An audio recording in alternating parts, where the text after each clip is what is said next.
Good evening. I'm going to go ahead and call our meeting to order.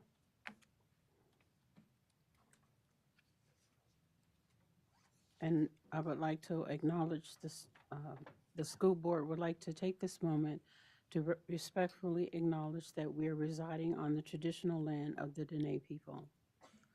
Our mission statement. Our mission statement is to provide an excellent, equitable education in a safe, supportive environment so all students will succeed and contribute to a diverse and changing society. Ms. Richardson, would you call the roll, please?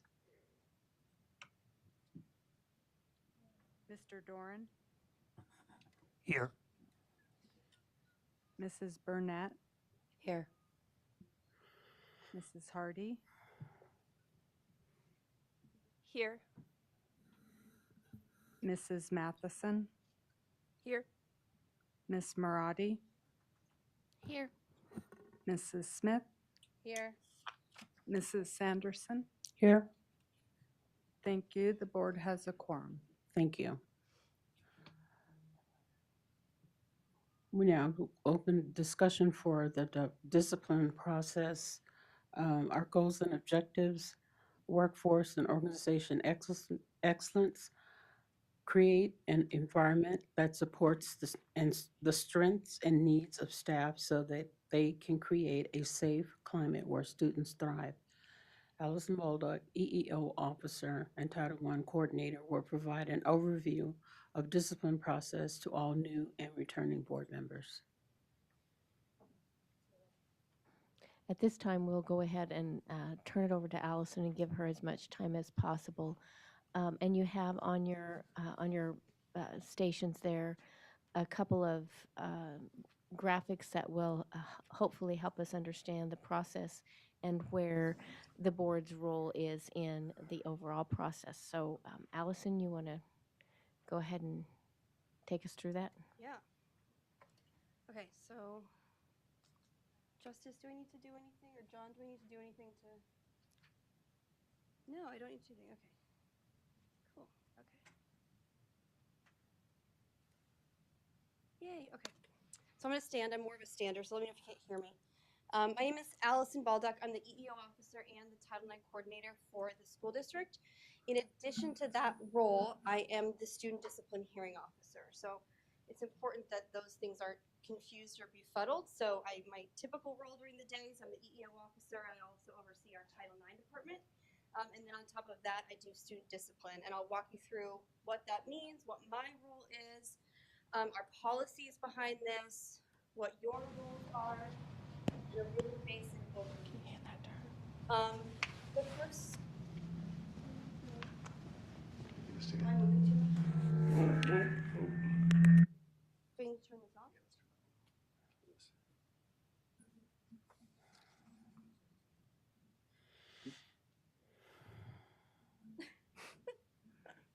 No, it's okay. Let me have support. I mean, I can sit if you have to. Okay. Can everyone hear me? Okay, perfect. All right. So a few things to understand. This is a really 30,000-foot view of student discipline, and it's not going to feel like a 30,000-foot view because it's a lot. I also talk very fast. Am I okay? Okay. I also talk very fast. I've been told that since I was in kindergarten. I've never really gotten over it. So if you need me to repeat something, I'm more than happy to do it or go over something. Just let me know. So my hope is that later on we can go into a much more in-depth component of student discipline because there's a lot to it. So just please understand today is as much as I could try to fit into 20 minutes and hopefully help you guys, support all of you in understanding how this process works. The other hope is that tonight, you are seeing an appeal. So this will kind of prepare you for what you see tonight. And Ms. Burnett and Ms. Hardy, you really kind of timed it well. So you'll be here tonight to see that. And then I believe a non-appeal will be coming up for you as well. So you'll get to experience kind of what that looks like. So hopefully this will be helpful for you. I'm going to do my best to walk you through things as simply as possible so they don't get confusing. But I am ultimately here at the end of the day to support you guys, help you learn this, and answer any questions that you may have.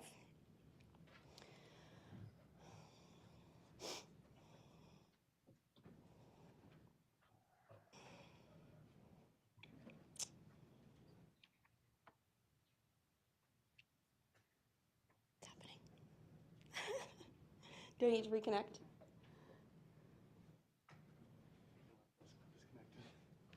Do I need to reconnect to airtime? Okay.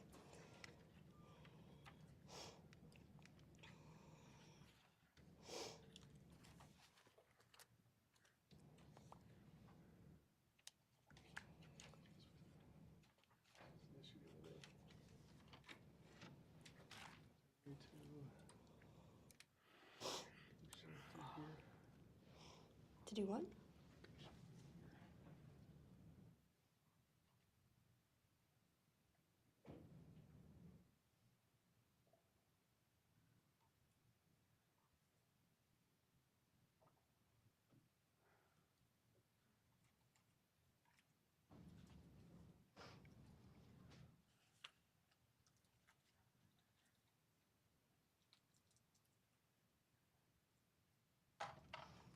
So while they're doing that, what you can look at on your tables are you have two things that I made for you. One is a flow chart. Actually, let me back up. Start with the 4-layer discipline process that you'll see on the top. The reason why I call it layers, I sort of did this for myself when I started learning student discipline. This really helped me. The reason that it helped me is because I kind of looked at it like a cake. So you can't have the top, you can't make the top layer before you make the bottom layer. So what this graphic does for you is it kind of outlines for you what those layers may be. The first being that the administrator makes the initial disciplinary call, then it goes to the hearing officer, which is me, and or my colleague Jane Smith, who's sitting back there. Third, it would go to you, so that's kind of your place there in that cake. And then the top is the Superior Court. So under Administrative Rule 602, individuals can appeal to the Superior Court if they do not agree with your decision. So that's kind of where all those layers lie. The other thing you have, that's my very handsome husband right there. Thank you. Oh, good. The other thing you have in front of you is a flow chart, and I'll go through that in more detail in the presentation, hopefully when we can get this figured out. And so that will go through kind of every place that a case could go, depending upon the decision of the parents, the decision of you, the decision of me, and ultimately where it could end up. And I'll walk you through an example of a case where that will end up with you going down that flow chart. So, thank you, John. Okay, so here's what we'll go over today. Again, I'm going to try to cram this into a half hour or 20 minutes. I know there might be a couple questions. On that other note, Ms. Corbett, Lisa Corbett, the executive assistant to the assistant superintendent, she created a Google Doc for you guys to provide questions, because I know you're probably going to have a lot, and I'm not here for as much time that I know you would like me to be. So you can submit questions that you don't have time to ask, and I'll do my best to answer them for you on the Google sheet. So I'll make as much time for you guys as I can, but that is there for you as well. So here's the things we'll go over. So we'll talk about types of student discipline that there are in the district. I'll go into which ones you're actually going to see, which ones that I see, that you see. There's some that we don't touch at all. Those 4 layers that you have in front of you is one of those graphics I made. The flow chart, my role as the hearing officer, your role as the school board. I'll give you an example of a case that kind of would go through the little flow chart down to you. And then I have about 4 or 5 frequently asked questions that come up. They may or may not be your questions, I don't know, but they come up, so I'll use them. And then, like I said, if there's time, I'll take some questions. I don't want to put you guys past 6, of course. And then we have the Google Sheet. So I'll help you guys through that as well.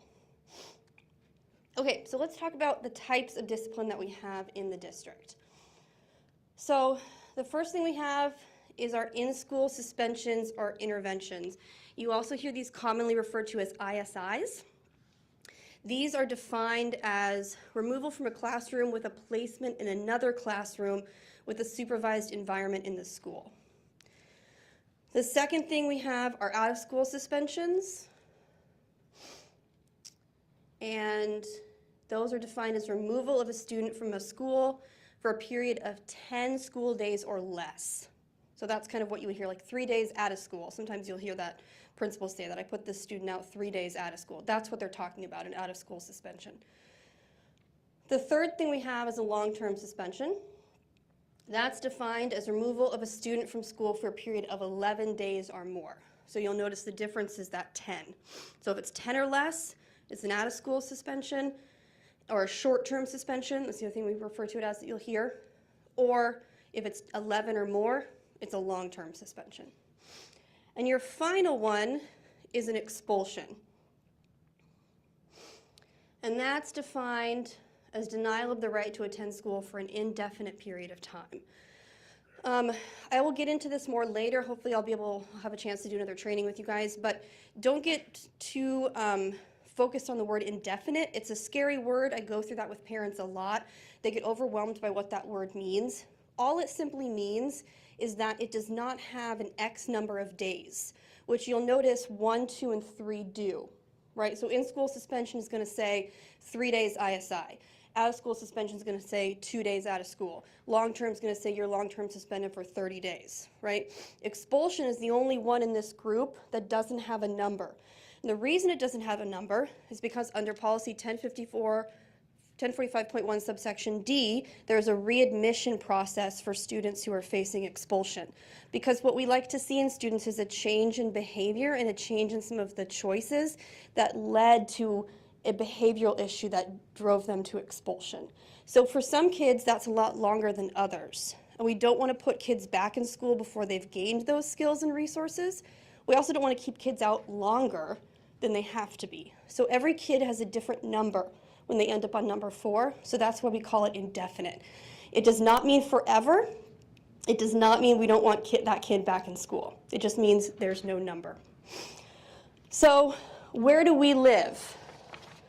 You and me, we live right here in numbers 3 and 4. What I mean by we live here is number 1 and number 2, so in-school suspensions and out-of-school suspensions, are not appealable to me, which means that they're not appealable to you. They're only appealable to the principal. So if an assistant principal puts a student out for 2 days out-of-school suspension, the parent's mechanism, if they don't agree with it, is they can appeal that to the principal. But it's not appealable to me, and therefore it's not appealable to you. Does that make sense? Okay. So what we do see, though, is long-term suspensions and expulsions. So anytime a student's suspended for 11 days or more, or anytime they're expelled, I see it, and a parent has the ability and opportunity to appeal to me, and then you ultimately see it, either in an appeal fashion or a non-appeal fashion. And we'll go through what those two mean. Are there any questions so far? Yeah. Go ahead, Ms. Now I'm losing it. You okay? Cumulative, does that same, so if you go over a 10-day cumulative, say the student has been suspended like 3 days and 5 days. Yeah. Once we go over 10, is that something that a parent can appeal, or is it? No, it's per discipline consequence. Yeah, that's a great question. Yeah. Go ahead, Ms. Marotti. Are we gonna have access to this PowerPoint? Because I don't see it on the board docs. Yeah, I can make sure that you do. Sure. Thank you. Yeah. Okay. All right, so let's talk about our layers. You've got that graphic in front of you. So here's your layers. Number 1 is the school administrator. So what that means is the principal. All right, so they decide whether an initial policy violation has occurred, and they determine whatever discipline they feel is appropriate. So Principal X at high school Y has determined that a student has committed assault per our policy. They've decided to expel, right? That's where we're at. So we're at layer 1. Then it comes down to me, number 2, as the hearing officer. A parent can appeal that to me, and I'll go over what that looks like in detail here in a second.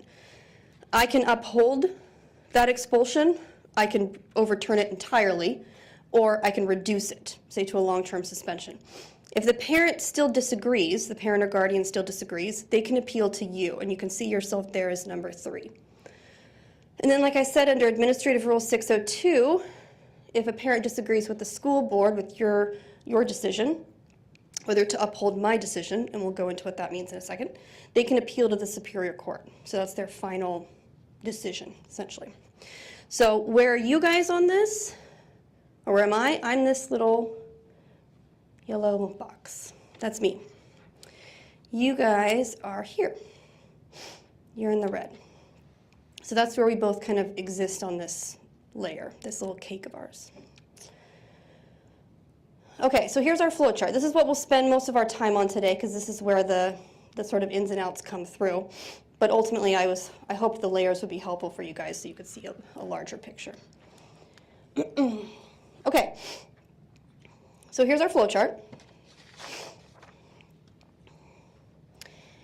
Again, in the yellow, this is where I live. This is where the hearing officer stays. So you'll see at the top, the school administrator decides a policy violation has occurred and recommends discipline. So that's our first layer, right?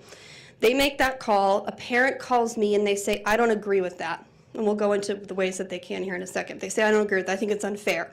I think it's excessive. I think there was a, whatever their case is. They appeal it to me and I sit here in this orange box. And I look at it.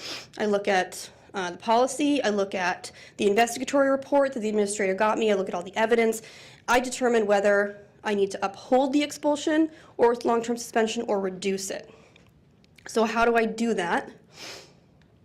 Oh, excuse me, sorry, I jumped ahead. Now this is where you live. You live in two places on this flow chart. This is the first place you live. So if I uphold this expulsion, right, so let's go back to our example of the assault at high school X, right? I uphold that expulsion and the parent disagrees with that or the guardian disagrees with that. They then come to you and then we're over here on this red box. And that's when you decide, and we'll go into what your role here is in that in a second. You decide whether to overturn me or uphold me. So you live in this red box. The other place where you are is over here on the left. And the reason you might be over here on the left in this red box is because everything is going to come to you whether it's appealed or not. And I know that's kind of confusing, but the reason for that is because our policies say, for expulsion, for example, a student is not actually expelled until all of you say that they're expelled. So even if the student doesn't appeal to me, or they appeal to me and do not appeal to you, you still have to essentially sign off on it. And so what that's referred to as is a non-appeal. And you'll see one here shortly, I think. So those are the two situations where you may see one. They're vastly different, and I'll get into why. One of the reasons they're different is what you see, what you get. Bless you. Now, there's a little caveat here. Don't get confused. I know this is complicated. Like I said, I'm here to support you. We'll figure it out. But I want to make sure you understand this. Our little caveat exists here in this asterisk. The caveat is for our special ed students. So when we have a special education student who's recommended for an expulsion or a long-term suspension, they are afforded what's called an MDT meeting, Manifestation Determination Team Meeting. That's what that stands for. What essentially that meeting decides is whether or not the behavior associated with the disciplinary consequence was a manifestation of the student's disability, okay? If it's determined in that meeting that the action is a manifestation of a student's disability, we cannot discipline that student for that conduct. So you can see why it's critical to have that as an initial first step all the way up here at the top of our flow chart, right? So there are cases where this is going to happen, where you're going to see this asterisk, and it's going to look like this. It has to be done with 10 days, within 10 days of what's called a change of placement. So one example of a change of placement is when you expel a student. You've changed their placement, right? You've removed them from the school environment. And we can't proceed. So what does this flow chart turn into? If it's determined this is a manifestation, it turns into that. There's nothing there. So this does kind of rock the boat a little bit in terms of the process, but this is a critical part of it. Okay, so what is my role in this? Again, back to our orange and red boxes. So I'm the orange here. So we have a school administrator. They make a decision as to a long-term suspension or expulsion.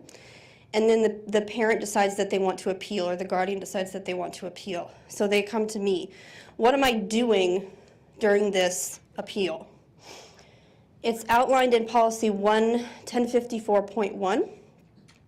So I'm looking at three things. You'll hear me say this relatively often, but what I look for is to make sure that whatever decision the administrator made, that it's fair, consistent, and appropriate. Another way you might hear me say that is that something is fair, reasonable, and not excessive.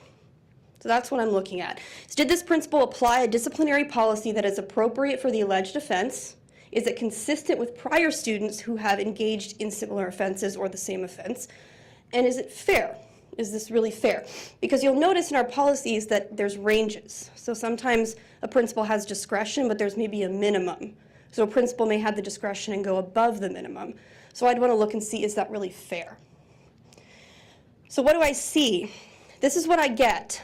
I get an incident report from the principal that gives me a narrative basically of what happened. If there's witness statements from students, I get those and I do redact them for FERPA. If there's photos, video, oftentimes, unfortunately, social media is directly connected to discipline cases, so if those are relevant, I might see those. And then, of course, I hear student testimony at the appeal, so they come before me in person and they tell me their side of the story. I also get prior discipline of the student. I don't put much weight on that. It just provides me an overall picture of the student that I'm looking at. So that's what happens if it's appealed to me. Now, where do you guys come in? So again, if it's a non-appeal, this is where you are in this red box. And your role looks like that. And it's under 1054.1 subsection C. Your role is pretty different from mine. The reason it's different is because you're a step above me, right? So you're looking at slightly different things. It's very important, obviously, but as you can see, it's limited, right? So here's what you're looking at. You're looking at three things. You want to make sure, one, that the record that was developed during the administrative review hearing, which is me, whenever you see administrative review hearing, another way to think of that is hearing officer appeal or appeal to the hearing officer. You want to make sure that the record developed supports the finding of the administrator. So in other words, was there actually evidence there to support the disciplinary decision? Two, Alaska Statute 1430.045 lists out bases for discipline, and I'll go into that in a second, but you want to make sure you align with that. And then our famous words, whether the discipline is reasonable and not excessive under the circumstances. So you are kind of checking my work in that regard. Was this decision by the administrator truly fair, truly not excessive, and truly reasonable? What are you going to see? You're going to see my decision. So what I do after my hearing is I write out a decision that analyzes everything I saw, everything I heard, and I make a call. And I write out a decision. The parent gets it. They'll have it in a significant time prior to when you hear it. So you'll see that. So you'll see my analysis, my basis, what I considered. Bless you. Evidence, so if there's pictures and stuff, you'll see that. You'll see in the body of the hearing officer decision what the student themselves told me at the hearing. You'll also be hearing directly from the student and the parent or guardian who will sit right here. And you see the prior discipline of the student, again, to give you a larger picture of what's going on. So AS 1430.045 is our statute. It looks like this. I'm not going to get into it because it's a lot of words. But these are your grounds for suspension or denial of admission. Most cases are going to end up in numbers 1 or number 2. Number 2 is fun. Inimical is not really a word. I believe inimicable is, but inimicable is not. But it basically means harmful, would be another way for it. So you have to consider that there's a sufficient record to support the disciplinary decision, that you've got grounds under the statute here in front of you, and that what you're looking at is reasonable, fair, and not excessive. Okay? All right, now, what if you're at a non-appeal? So again, a non-appeal is going to come in front of you in one of two ways. Either on our flow chart here, the school administrator decides a policy is violated, recommends discipline, and the parent or guardian says, that's fine, I agree with that, I understand, I think that that's fair, I don't want to appeal to the hearing officer. So that's version 1 where you might see that. And then you'll see your 2 arrows to the left. It'll plop right down to you. The second way it could happen is if they do disagree with the administrator and they appeal to me, I uphold it, and they don't want to appeal mine. So by the time they got to me, they've either changed their mind or they've seen new evidence or whatever the case may be, and they decide they don't want to appeal to you. Then you can see our arrows would go to the right, down, and then back to the left. So those are the two times where you'll see what we call a non-appeal. And in that case, the parent, guardian, and the student will not physically be here in front of you. There's nothing to appeal. And so it's going to look real different.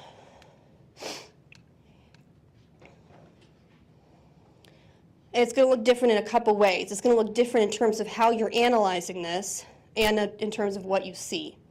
So in terms of how you're analyzing, what you're looking at here is this is now the final decision of the district because they are not appealing. There is no issue in front of you to which to appeal. And you're basically reading it and signing off on it. So what you'll see then is a short summary of the case and what we call a parent contact log, which tells you that I've communicated with the parents per policy as required under the policy, that they've been afforded all of their due process rights, and that they've waived their right to appeal to either myself and or you. Does that make sense? Any questions on this? I know this can kind of get confusing, but okay. Do you have a question? No? You're good? Okay. Okay, so here's an example. This would be an example of one that would come to you, right? So student A physically assaults student B at, say, X high school. The principal recommends an expulsion. So we're at the top of our flow chart. Student A's parents think that that's unfair, they think it's excessive, so they appeal that to me. I look at everything. I decide in this particular case to uphold the principal's recommendation for an expulsion, and the parent or guardian says, no, I still disagree with this. I don't think this is right. I think this is unfair. I don't think you have a grounds to do this, whatever their argument is. And there's you guys in the red. So that's how it gets down to you. So again, as you'll see here, your role is limited, but it's very important and it's very critical, and that's where you reside, kind of in that whole flow chart. Now, if we back this up a little bit, student A physically assaults student B, principal recommends expulsion, the family says, that's fair, I understand what my student did, wherever they're at with their family dynamic through this, they decide not to appeal to me, it would end up to you as a non-appeal. So you would see it regardless, it would just be in a different way with different things in front of you. Okay, so here's some commonly asked questions. I only came up with like 4 or 5 of them, so you might have more, and I think we don't really have a ton of time, but again, there's that Google Doc, so I'll make sure that you have that so you can ask other questions. Yeah, okay. So, real quick, can a student appeal to the board if they don't appeal to me? No. The answer is no. They can't jump over our cake. Remember, you can't make the top layer of the cake first. Can you overturn a discipline decision because you disagree with the MDT? So remember, we talked about the MDT. You may disagree with the outcome. They may have found that it's not a manifestation. You may think that it was. This is within the purview of SPED. So the team, the manifestation determination team, has the sole authority to determine that. That's not within your guys' purview as a part of student discipline. Can you overturn discipline because you think SPED services weren't provided? Same concept. Parental rights are outlined. They get a notice of procedural safeguards the SPED department gives them. There's an appellate process behind all that and ability for parents to dispute services. So that's its own separate lane. Can you line item veto parts of a hearing officer's decision? So can you say, the hearing officer did not require a threat assessment, I want to require it? The answer simply is no. You're simply deciding whether the record supports the decision, whether we've complied with statute and policy, and whether we're looking at something that's reasonable, fair, and not excessive. And finally, I get this a lot. Are discipline decisions reviewed if a parent doesn't appeal to the hearing officer? Yes, absolutely. So I can promise you, Every decision that comes through my office is a long-term suspension or expulsion. I take it very seriously. I look at it in great detail. I ensure that it aligns with policy, that it's consistent, that it's fair, that it's not excessive. If there's any searches that were done of either a student's body or property, I make sure that's legal. So I look at them very carefully, even if a parent doesn't appeal. Yeah. Ms. Polduck, thank you for your presentation thus far. If I could get you to pause so that we can conclude the rest of our business. Yep. And did you want to finish up, have more, that after this, our next two meetings that you could hold over, or how did you want to do that? That was the end of the presentation, so I really kind of, And you're going to make your PowerPoint available to us? All right, thank you. yep. I appreciate your presentation. Yeah, thank you. Thank you.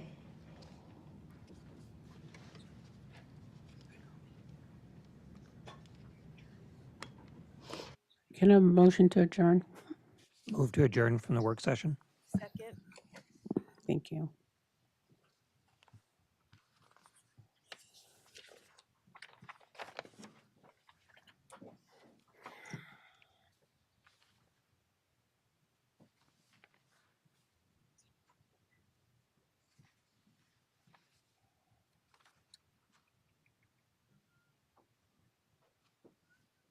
Okay, if I can